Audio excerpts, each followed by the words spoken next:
নমস্কার সুপ্রিয় দর্শকার্থী, SB academic সেন্টারের প্রত্যেকটা ছাত্রছাত্রীকে স্বাগত।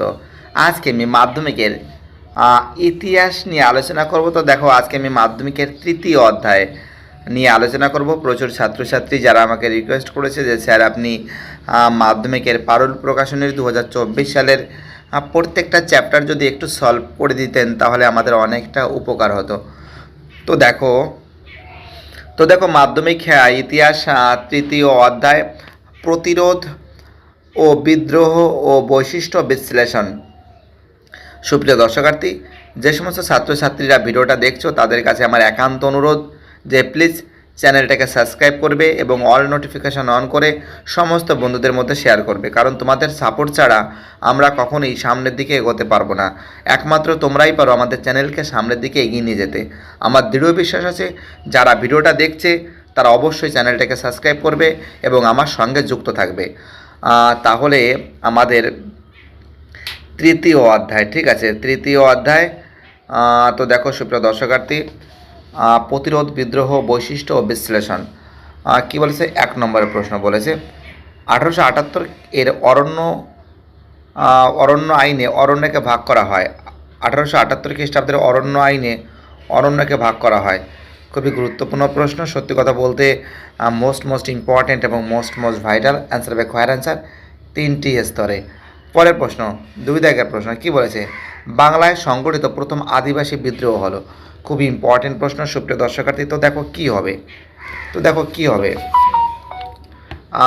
বাংলায় সংগঠিত প্রথম আদিবাসী বিদ্রোহ মোস্ট ইম্পর্টেন্ট। তো দেখো এর অ্যান্সার হবে কিন্তু কয়ের অ্যান্সার হবে চুয়াড় বিদ্রোহ। কী হবে? চুয়াড় বিদ্রোহ। সুপ্রিয় দর্শকার্থী, আমাদের পরের প্রশ্ন কী আছে? তো দেখো অ্যান্সার হবে চুয়াড় বিদ্রোহ। 3 দাগের প্রশ্ন দামিনী কোহ শব্দের অর্থ কী? দামিনী কোহ শব্দের অর্থ কী?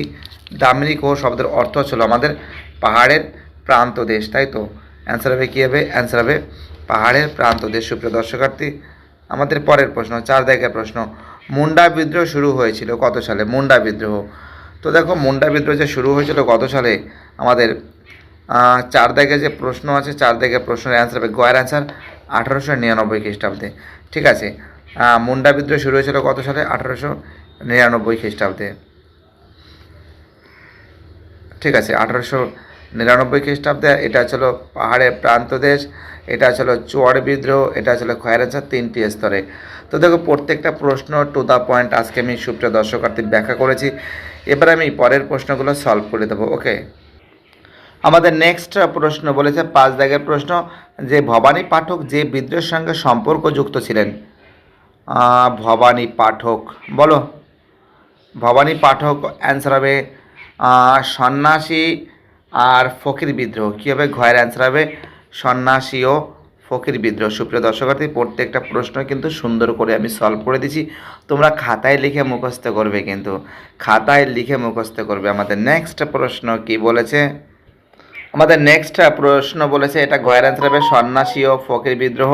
6 দাগের প্রশ্ন বাংলা নানা সাহেব নামে পরিচিত ছিলেন। খুব ইম্পর্টেন্ট প্রশ্ন কিন্তু 6 দাগের প্রশ্ন। তো দেখো অ্যান্সার হবে কিন্তু আমাদের রামরতন মল্লিক। বাংলার নানা সাহেব নামে পরিচিত কে ছিলেন? রামরতন মল্লিক। সুপ্রিয় দর্শকার্থী, অ্যান্সার কী হবে? বাংলার নানা সাহেব নামে পরিচিত ছিলেন রামরতন মল্লিক। 7 দাগের প্রশ্ন নীল বিদ্রোহের সময় বড় লাট ছিলেন। নীল বিদ্রোহের সময় বড় লাট ছিলেন কে ছিলেন? বলো। নীল বিদ্রোহের সময়, এটা আমাদের 7 নম্বরের প্রশ্ন। সুপ্রিয় দর্শকার্থী, 7 নম্বরের প্রশ্ন নীল বিদ্রোহের সময় ছিলেন খয়ের অ্যান্সার লর্ড ক্যানিং ছিলেন। আমাদের পরের প্রশ্ন বলেছে 8 দাগের প্রশ্ন, খুবই গুরুত্বপূর্ণ প্রশ্ন। প্রত্যেকটা প্রশ্ন কিন্তু মোস্ট ইম্পর্টেন্ট এবং প্রত্যেকটা প্রশ্ন কিন্তু মোস্ট ভাইটাল। সুপ্রিয় দর্শকার্থী, তো দেখতে পাচ্ছো এটা হবে লর্ড ক্যানিং হবে যে নীল বিদ্রোহের সময় ছিলেন। 8 দাগের প্রশ্ন হিন্দুস্তানের যাযাবরের পেশাদারি উপদ্রব ও দস্যুতা ও ডাকাতি, ডাকাতি বলা হয়। তো দেখো কী হবে বলো। 8 দাগের যে প্রশ্ন আছে সুপ্রিয় দর্শকার্থী, 8 দাগের প্রশ্নের অ্যান্সার হবে খয়ের অ্যান্সার হবে সন্ন্যাসী ও ফকির বিদ্রোহকে বলা হয়। সন্ন্যাসী ও ফকির বিদ্রোহকে বলা হয়। 9 দাগের প্রশ্ন বঙ্কিমচন্দ্রের যে উপন্যাসে সন্ন্যাসী বিদ্রোহের কথা উল্লেখ আছে।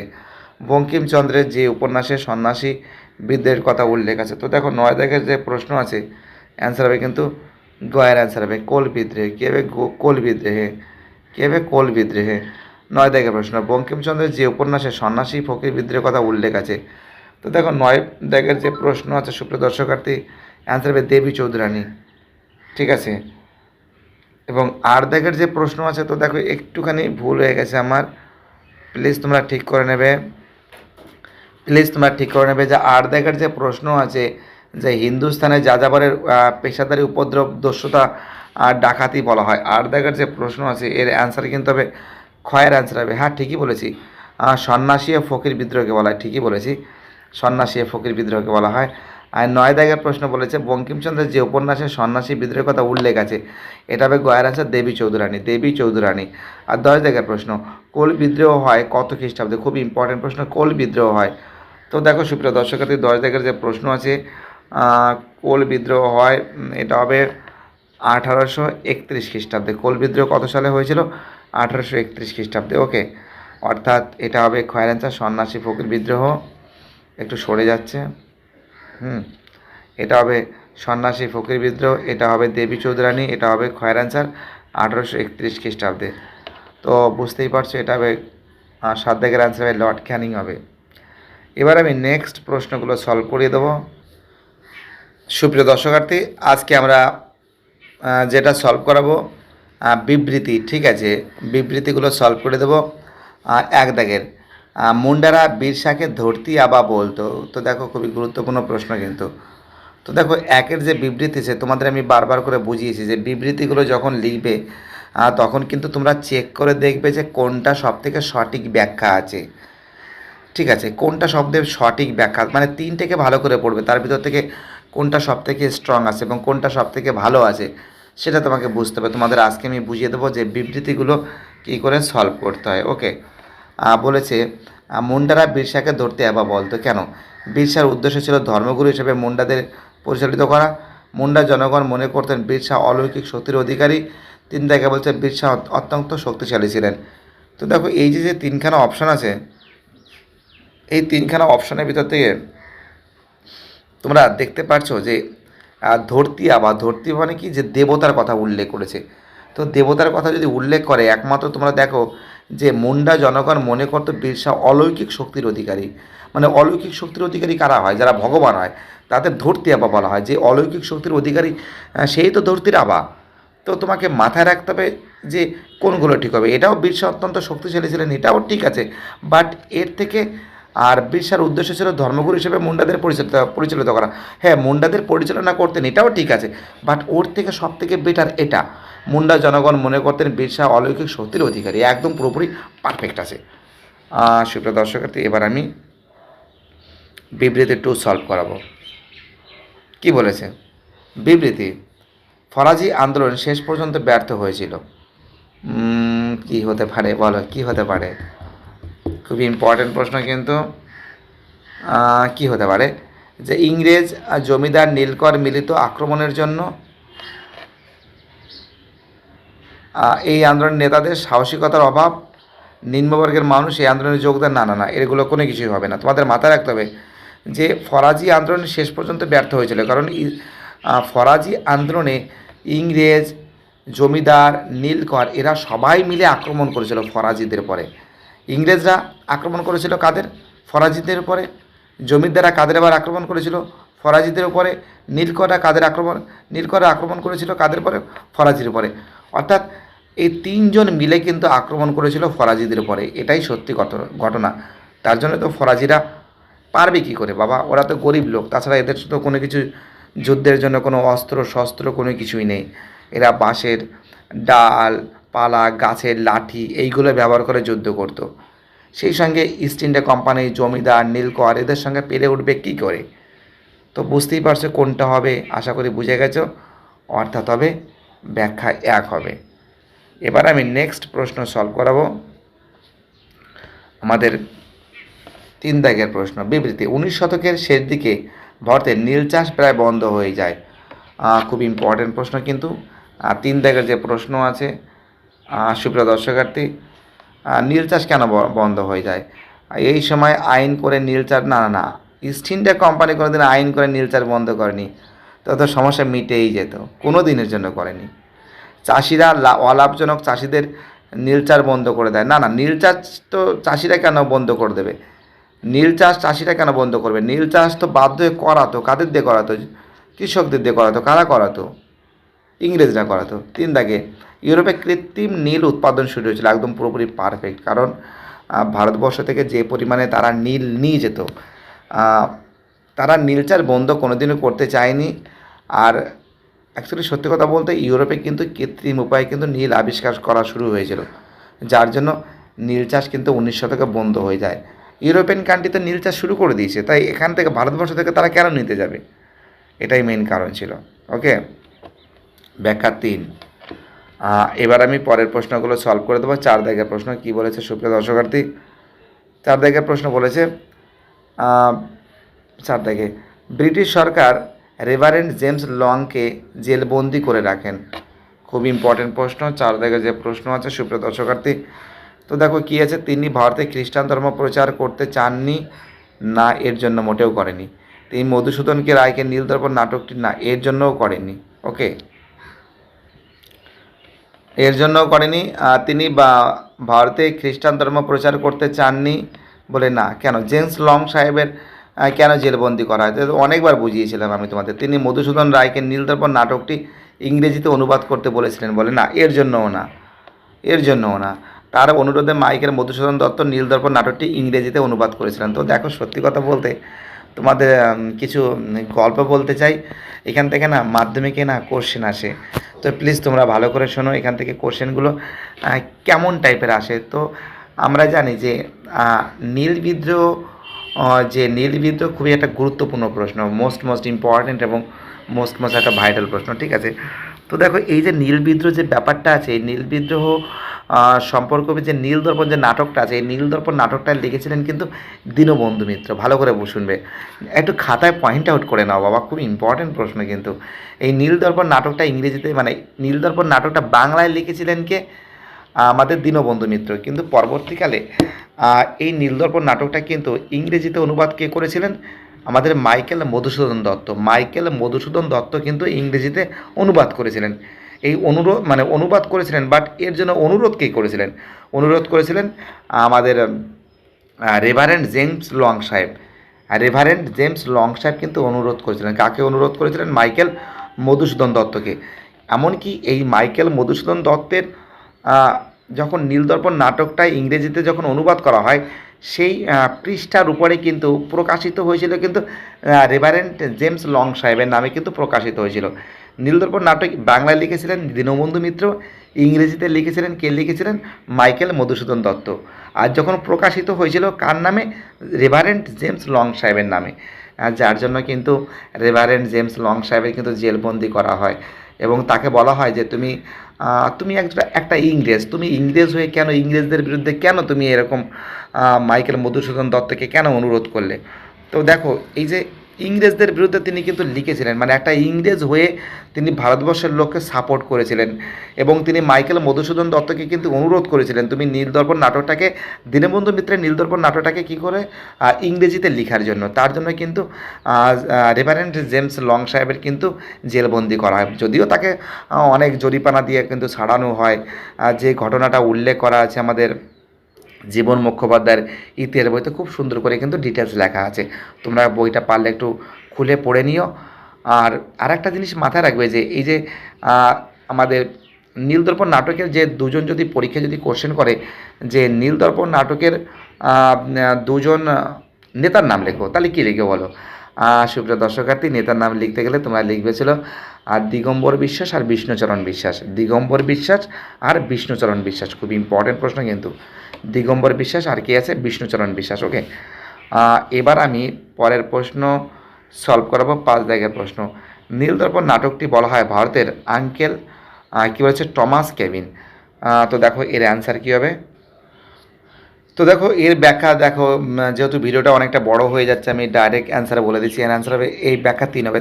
ঠিক আছে, দেখো অনেকটা বড় লেখা আছে। আঙ্কেল থমাস কেভিনের মতো এই নীলদর্পণ নাটকে ঔপনিবেশিক শোষণের চিত্র তুলে ধরা হয়েছে। খুব ইম্পর্টেন্ট প্রশ্ন। মানে আঙ্কেল থমাস কেভিনে যেমন যেমন অত্যাচারের কথা উল্লেখ করা হয়েছে কৃষকদের প্রতি, সেমনি এই নীলদর্পণ নাটকে কিন্তু সেই কথাটা উল্লেখ করা হয়েছিল। অত্যাচারের কথা। তো তার জন্য ব্যাখ্যা 3 হবে। এবার আমি তোমাদের পরের প্রশ্নগুলো ঠিক না ভুল এইগুলো ফটাফট করে সলভ করে দেওয়ার চেষ্টা করছি। সুপ্রিয় দর্শকার্থী, তো দেখো প্রত্যেকটা প্রশ্ন কিন্তু খুবই ইম্পর্টেন্ট এবং প্রত্যেকটা প্রশ্ন কিন্তু খুবই ভাইটাল বলে আমি মনে করি।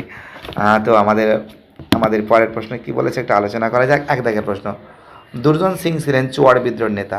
একদম পুরো পারফেক্ট, ঠিক। ঠিক আছে। খুদকাঠি প্রথা ছিল মুন্ডাদের একটি চিরাচরিত জমি বন্দোবস্ত। তো দেখো খুদকাঠি, এটাও ঠিক, ঠিকই তো বলেছে। 3 দাগে সাঁওতাল আন্দোলনের স্লোগান ছিল চলো চল ভগ্নাডিহি। এটাও ঠিক আছে, সত্য আছে, একটু ভালো করে করছি, সত্য। 4 দাগে সাঁওতাল বিদ্রোহ হুল নামে পরিচিত। এটাও ঠিক, হুল নামে পরিচিত, এটাও সত্য। দারুল ইসলাম কথার অর্থ হলো বিধর্মীদের দেশ। এটা কি আছে? এটা কিন্তু ভুল আছে সুপ্রিয় দর্শকার্থী। তো দেখো এবার আমি তোমাদের এই যে প্রশ্নমান 1,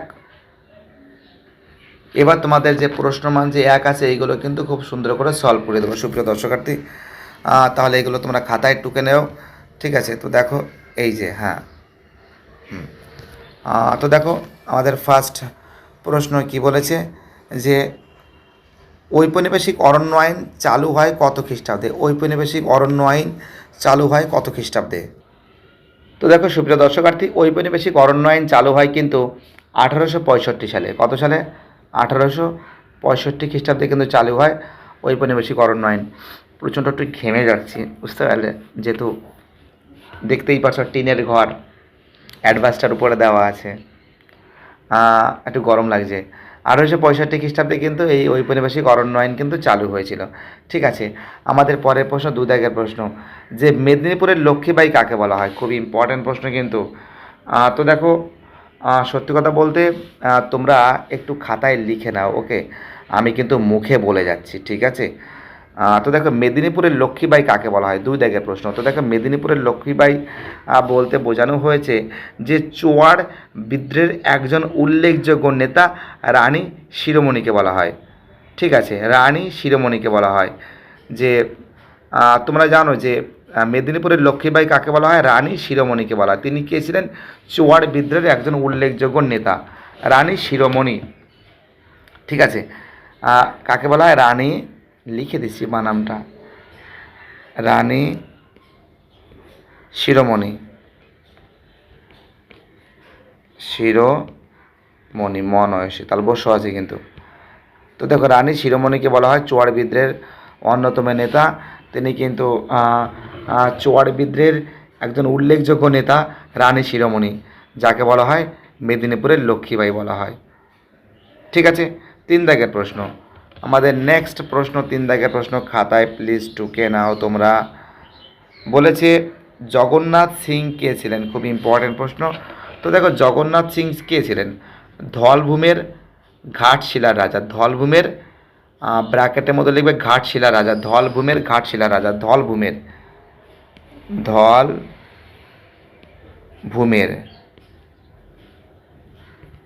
ধলভূমের ব্র্যাকেটের মধ্যে লিখবে ঘাটশিলা, ঘাটশিলা ব্র্যাকেট ক্লোজ রাজা, ওকে? দেখো লিখে দিয়েছি, ওকে? তোমরা লিখে নিতে পারো, যেহেতু আমি হাতে টাইপিংটা করছি, ঠিক আছে? ধলভূমের ব্র্যাকেটের মধ্যে ঘাটশিলা রাজা, ঘাটশিলা রাজা। এবার আমি পরের প্রশ্নগুলো সলভ করাবো। আমাদের পরের প্রশ্ন বলেছে 4 দাগের প্রশ্ন, যে ভগনাডি গ্রামের সঙ্গে কোন বিদ্রোহের নাম জড়িত? তো দেখো ভগনাডি গ্রামের সঙ্গে জড়িত কি বলো তো? সাঁওতাল বিদ্রোহ। কি জড়িত? সাঁওতাল বিদ্রোহ, সাঁওতাল বিদ্রোহ জড়িত। ভগনাডির মাসের সঙ্গে কি জড়িত? সাঁওতাল বিদ্রোহ জড়িত। সুপ্রিয় দর্শকার্থী, আমাদের পরের প্রশ্ন কি বলেছে? পরের প্রশ্ন বলেছে 5 দাগের প্রশ্ন, উলগুলান বলতে কি বোঝানো হয়েছে? তো দেখো উলগুলান বলতে বোঝানো হয়েছে, খুবই ইম্পর্ট্যান্ট প্রশ্ন কিন্তু। এর অর্থ ছিল ভয়ঙ্কর বিশৃঙ্খলা। উলগুলান শব্দের অর্থ কি? উলগুলান শব্দের অর্থ কি? ভয়ঙ্কর বিশৃঙ্খলা। তোমরা কিন্তু একটুখানি লিখবে, আমি মুখে বলে দিচ্ছি, লিখবে বিরসা মুন্ডার নেতৃত্বে সংগঠিত মুন্ডা বিদ্রোহকে উলগুলান বলা হয়। ভালো করে শুনবে, বিরসা মুন্ডার নেতৃত্বে সংগঠিত মুন্ডা বিদ্রোহকে উলগুলান বলা হয়। কাকে উলগুলান বলা হয়? বিরসা মুন্ডার নেতৃত্বে সংগঠিত মুন্ডা বিদ্রোহকে উলগুলান বলা হয়। এবং ওরই সঙ্গে আর একটা প্রশ্ন বলেছে, উলগুলান কথার অর্থ কী? উলগুলান কথার অর্থ হলো ভয়ঙ্কর বিশৃঙ্খলা।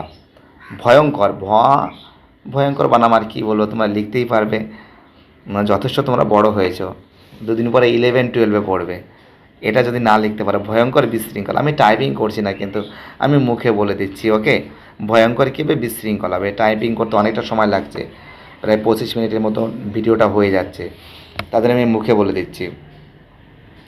আমাদের 6 দাগের প্রশ্ন, ওয়াহাবি ও ফরাজি কথার অর্থ কী? 6 দাগের প্রশ্ন, এগুলো কেটে দিচ্ছি। 6 দাগের প্রশ্ন কী বলেছে? ওয়াহাবি আর ফরাজি কথার অর্থ কী? তো দেখো, ওয়াহাবি কথার অর্থ হলো নবজাগরণ। ওয়াহাবি কথার অর্থ কী? নবজাগরণ। আর ফরাজি কথার অর্থ কী হলো? ইসলাম নির্দিষ্ট বাধ্যতামূলক কর্তব্য। খাতায় লিখবে যে ওয়াহাবি কথার অর্থ হলো নবজাগরণ। ওয়াহাবি কথার অর্থ হলো নবজাগরণ, ঠিক আছে? আর ফরাজি কথার অর্থ কী হয়েছিল? ইসলাম নির্দিষ্ট বাধ্যতামূলক কর্তব্য। ইসলাম নির্দিষ্ট বাধ্যতামূলক কর্তব্য। আর ফরাজি কথার অর্থ কী? ইসলাম নির্দিষ্ট বাধ্যতামূলক কর্তব্য। ওকে, এটা লিখবে দুজনে, আর দুটো লিখে নেবে সাইডে। আমাদের পরের প্রশ্ন, সুপ্রিয় দর্শকার্থী একটু সরিয়ে দিচ্ছে এইগুলো লেখাগুলো, হ্যাঁ, এই তো 14খানা আছে টোটাল। আমাদের পরের প্রশ্ন কি বলেছে? আমাদের নেক্সট প্রশ্ন বলেছে 7 দাগের প্রশ্ন, যে ভারতে ওয়াহাবি আন্দোলনের সূচনা কে করেছিলেন? তো দেখো, ভারতে ওয়াহাবি আন্দোলনের সূচনা কে করেছিলেন, খুবই ইম্পর্ট্যান্ট প্রশ্ন কিন্তু।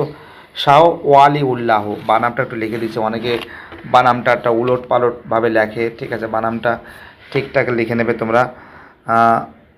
এই যে ভারতে ওয়াহাবি আন্দোলনের সূচনা করেছিলেন হচ্ছিল শাহ ওয়ালি উল্লাহ, ওকে?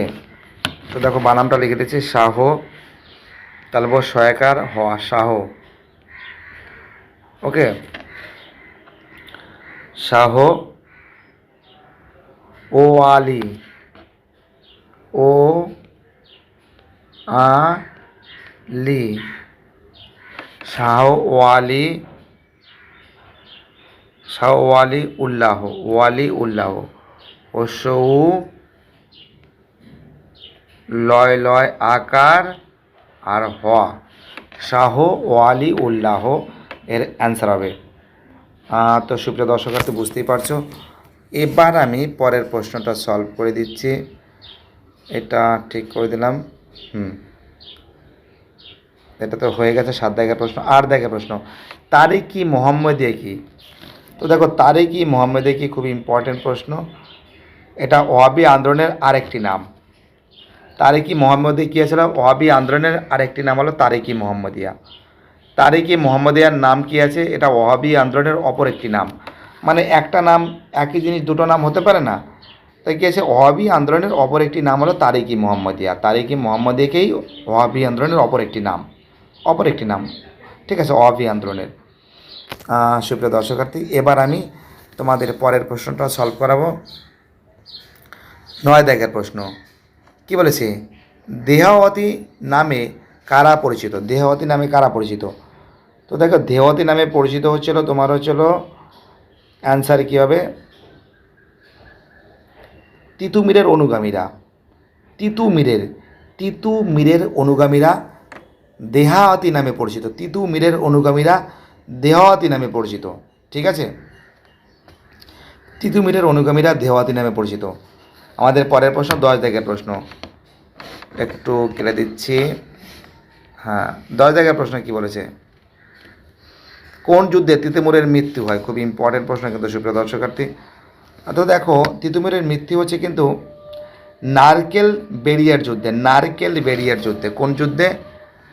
নারকেল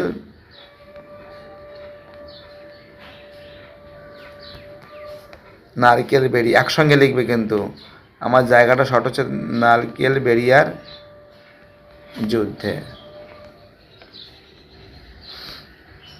ওকে, মুছে দিচ্ছি। আমাদের পরের প্রশ্ন কি বলেছে, 11 দাগের প্রশ্ন, নীল বিদ্রোহের সময় বাংলার ছোট লাট কে ছিলেন? তো দেখো অ্যান্সার হবে জেপি গ্রান্ট।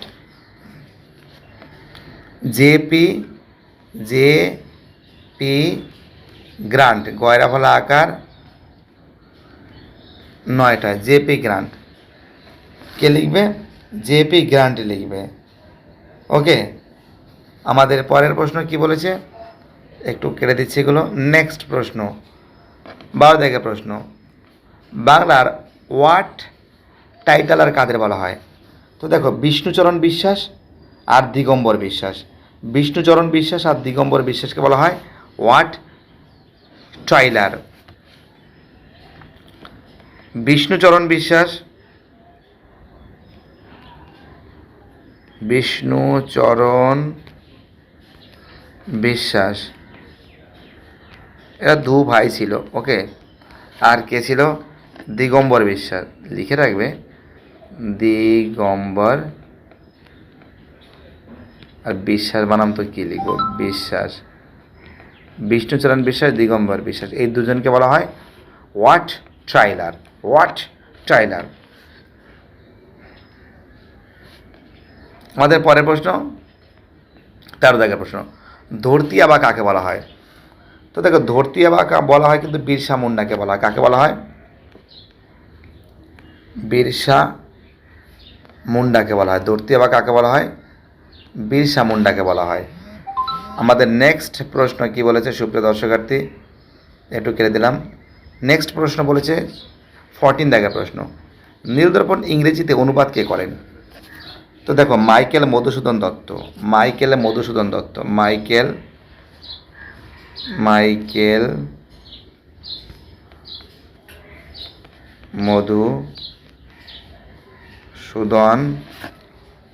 মধুসূদন দত্ত। তো দেখো এই যে প্রশ্নগুলো আছে এর অ্যান্সারগুলো কিন্তু আমি মুখে বলে দিয়েছি। এরপর এই অ্যান্সারগুলো কিন্তু তোমাদের আমি দেখিয়ে দেবো, তোমরা পারলে ওখান থেকেও লিখে নিতে পারো। ওকে সুপ্রিয় দর্শকার্থী, তো দেখো এখানে অ্যান্সারগুলো কিন্তু খুব সুন্দর করে কিন্তু টাইপিং করা আছে, তোমরা এটা লিখে নিতে পারো যারা লিখতে পারো নি। ঠিক আছে, এখানে কিন্তু 1 দাগের প্রশ্ন 1865, 2 দাগের প্রশ্ন চুয়াড় বিদ্রোহ, 3 দাগের ধলভূমের রাজা, 5 দাগের বিরসা মুন্ডার নেতৃত্বে যে সংগঠিত মুন্ডা বিদ্রোহকে উলগলান বলা হয়, অথবা এর অর্থ হলো ভয়ঙ্কর বিশৃঙ্খলা। 6 দাগের অ্যান্সার হবে ওয়াহাবি আন্দোলনের কথার অর্থ হলো নবজাগরণ, ফরাজি কথার অর্থ হলো ইসলাম নির্দিষ্ট বাধ্যতামূলক কর্তব্য। 7 দাগের অ্যান্সার শাহ আলী উল্লাহ। 8 দাগের হচ্ছিল ওয়াহাবি আন্দোলনের আরেকটি নাম। 9 দাগের অ্যান্সার হবে তিতুমিরের অনুগামীরা। 10 দাগের অ্যান্সার হবে নারকেল বাড়িয়া। 11 দাগের অ্যান্সার হবে জেপি গ্রান্ট। 12 দাগের অ্যান্সার হবে দিগম্বর বিশ্বাস ও বিষ্ণুচরণ বিশ্বাস। 13 দাগের অ্যান্সার হবে বিরসা মুন্ডা। 14 দাগের অ্যান্সার হবে মাইকেল মধুসূদন দত্ত। ঠিক আছে, এইগুলো কিন্তু লেখা আছে, তোমরা লিখে নিতে পারো। আর ভিডিওটি দেখার জন্য এসবি একাডেমিক সেন্টারের তরফ থেকে প্রত্যেকটা ছাত্রছাত্রীকে জানাই অসংখ্য ধন্যবাদ। সুস্থ থাকো, ভালো থাকো, চ্যানেলের সঙ্গে যুক্ত থাকো, এটাই আমার একান্ত অনুরোধ তোমাদের কাছে।